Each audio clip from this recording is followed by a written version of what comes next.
So what's up mga kagri? So ito po yung ating 10 weeks old na Maximus line.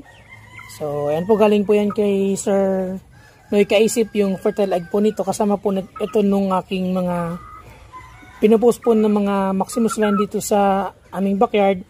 Then ayun, ang pagkain po natin sa kanila ay Bimig Power Max Baby Stag Developer Crumble na may halo pong crack corn. So 50% po na Bimig Power Max Baby Stag Developer Crumble at 50% din po na crack corn ang pinapakain natin sa kanila.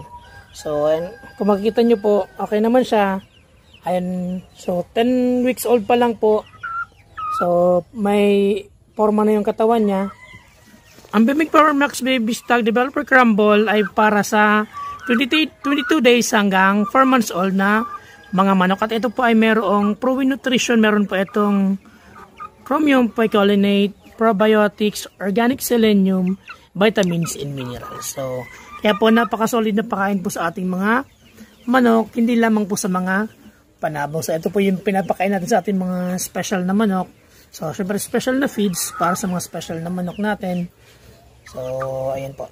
And maraming salamat po sa panonood. At yung meron po kayong mga manok na panglaban, mga pang derby, mga special na manok. So ito po yung recommend ko sa inyong pakain sa kanila, Bimig Power Max Baby Stag Developer Crumble para sa 22 days hanggang 4 months old na mga manok. So yan lamang po, and happy farming!